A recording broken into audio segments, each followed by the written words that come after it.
This is Mark and Charity's Coffee Podcast. It's the Mark and Charity Coffee Podcast for Monday, January 31st. And the way this month has gone to kick off 2022, don't let the door hit you on the way out this 31st day of January. Coming up, top things that bosses do that employees hate. And I wouldn't suggest for a minute that your boss does all of these, but if you've been in the workforce for any length of time, each one of these will no doubt remind you of some boss you've had somewhere down the line. We'll highlight that after a phenomenal weekend of football, Charity.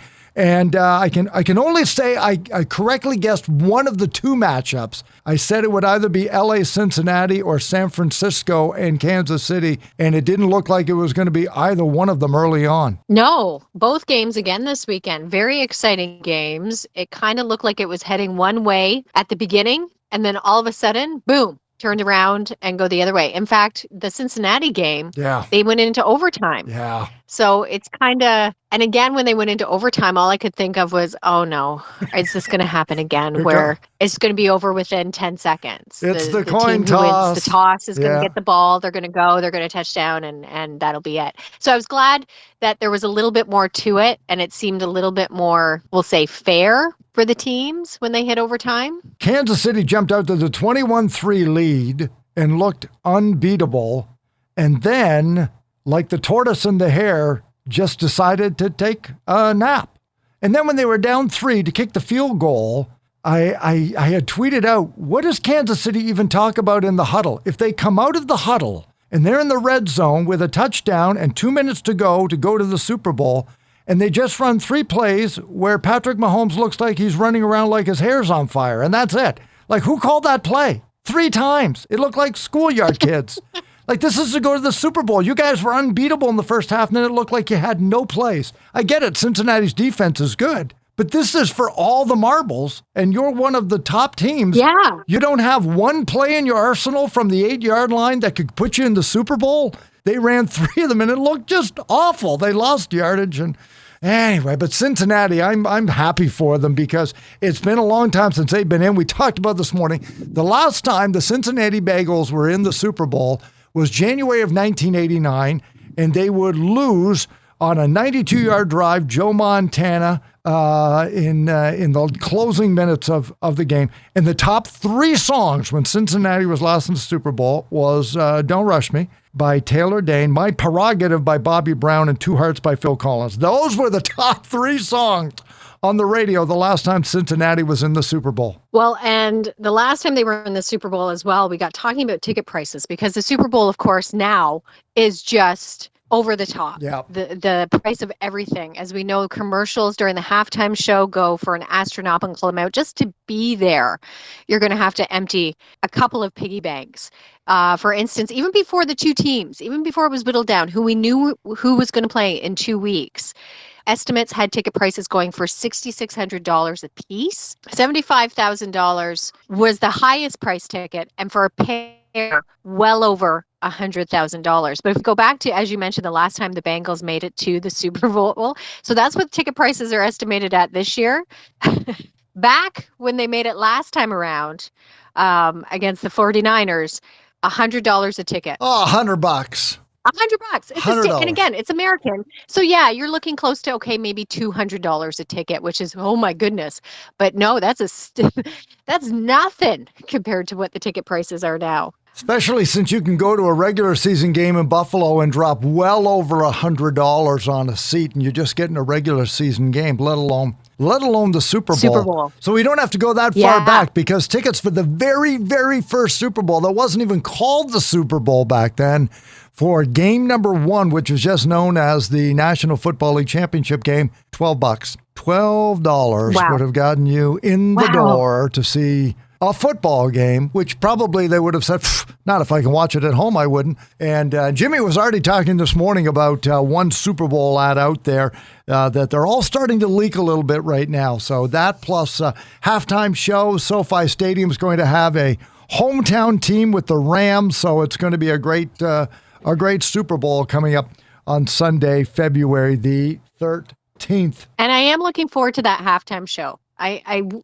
not, I would say, a hip hop fan, but I am excited about the lineup this year for the halftime show. I know it's secondary. I know the halftimes just kind of get you through until the next part of the game, but I think it's going to be really exciting. As a football purist, it used to, and I'll say because it doesn't anymore, it used to bother me that so much attention was paid to the halftime show, like this annoying game is wrapped around this most important spectacle until Lady Gaga's. And now it's like, I can't wait to see what they do. Like, I still love the game, but I don't resent the fact that they put a lot of effort into the halftime show anymore because they figured out that if it is super entertaining, it does add to the whole night instead of we'll use the game to just, throw some people on a stage and make it good enough. No, when they put a lot of effort into it, and last year with The Weeknd, it was really, really good. They've done some really amazing shows with the Super Bowl. There's no question. So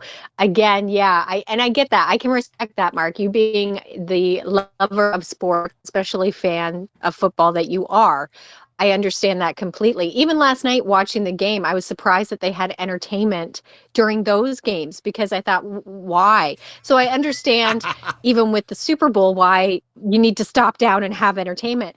But it's kind of its own entity as part of this bigger event. Like it just kind of all goes together. So, and with the lineup they have this year, I'm excited. I'm excited for the game and I'm excited for the show. And Las Vegas has already set out the odds. It looks as if Cincinnati is considered the home team in the Super Bowl this year. And Los Angeles is favored by 3.5 points. Really? The over-under 49.5. I think Cincinnati's going to win it. Yeah. Again, like I said before, my heart was Cincinnati. Young cardiac kids. Yep. The new young bucks on the block. We'll see what happens. 3.5 points at the Rams are favorites. Mark and Charity Coffee Podcast. Also this morning, we talked about from a list of 700, the top 10 or 12 things that bosses do that employees hate. We could have gone all day. Well, and I don't want this to become, for lack of a better term, a bitch fest, of course. But it's just the little things that kind of annoy us a little bit, possibly, about our superiors, our supervisors, our bosses. Not that they're doing it on purpose necessarily. I think the majority are just genuinely trying to help and do their job. But in turn, it can really annoy us as the employee. So just shining a light on that. So if you're an employer, maybe keep that in mind and just be aware that, you know what, maybe I should tweak that a bit. Maybe I shouldn't say that. Let that person just do the work and then we can talk about it later. And if you're an employee about to become a boss, listen up. Listen up. Some of the things that drive employees crazy, when bosses involve themselves in every decision. Come on, just let them do the work. Come on. Let us do it. And then, Employees don't like it when everybody has to run on their boss's schedule. If the meeting said 10 o'clock and we're ready to go at 10, don't stroll in at 20 after 10. Come on now. That in life. I think not just at work, but any situation. If you make an appointment, if you have a specific time to be somewhere and do something, respect the other person's time too and be there on time. Now, as I mentioned, we don't believe that this is your current boss or every boss you ever have. But when you hear some of these things, this one reminds me of one particular boss I had. Correct small mistakes to demonstrate that they're smart. And I remember a day where I was literally working on something for a radio station that I worked at, and the work kept coming back to me, and it would be like, change that word. And I thought, why? Change this, go back. No, now I don't like this. Now that we changed this, but now I don't like it. And I literally spent hours on something that really didn't even matter, that just had to go out to print or something. And it was like, you're just doing it to be a jerk. And it was so annoying, and I've never forgotten about that. Another thing that they do is they refuse to give any feedback, so they don't tell us what they're thinking, and then they get mad because we didn't read their minds. Mm-hmm. Oh, yeah. If it was so... I've had one of those. Yeah. And that is... that's annoying. That's annoying. If it was so important you wanted it done that way, why didn't you say you wanted it done that way and I would have done that way? Exactly. But, you should have guessed. I don't. And the worst is when you first ask them, how do you want me to do this? Well, you go ahead and do it. Yeah. Just do it however you feel you want to do it. So then you do, and you get that kind of feedback, and that's even more irritating. It's like, well, no, I asked you what you wanted. You should have told me what you wanted. Which is exactly what you said here, because one of the other things is refuse to let people do their jobs and then punish them for it. You know, it's like, you hired me to do this job. No, but I want you to do this. So you do that, and then they say, well, that wasn't very good. What'd you do that for? Oh, well, come on, let me do it.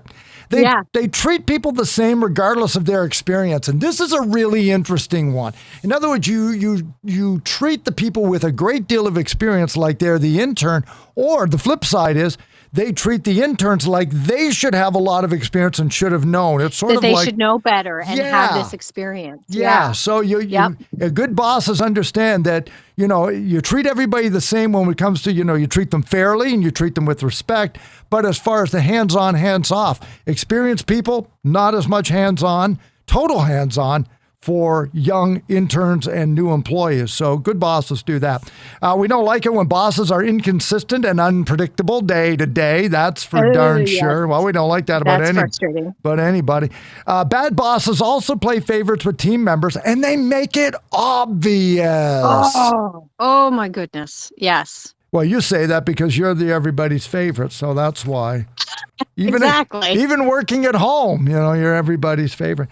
Also, drives us crazy when bosses criticize people in front of their coworkers. That is awkward for absolutely everybody. Yeah, that's not good management to do that, in my opinion. That's not fair to anybody. And I have been very, very fortunate that I don't think I've ever seen that. I don't think I've ever worked for anybody whose tactic, it may have happened once or twice, because as we say, everybody has a bad day.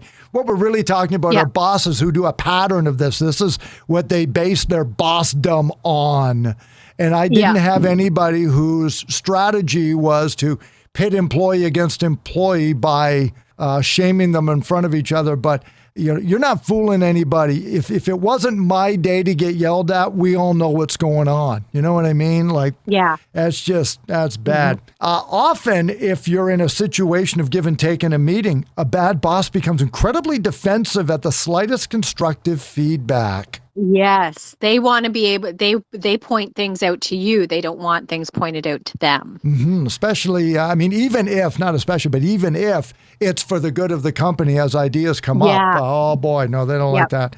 And finally, the last thing that bosses do that employees hate is they take credit for the employees' ideas and work. And again, not from, hey, my team did this great thing and I feel good about managing them. It's like, hey, I had this idea when you were at a meeting and it clearly wasn't your idea and your employees know it. Yeah. Top things bosses do that employees hate on this Monday, January the 31st. It's the Mark and Charity Coffee Podcast.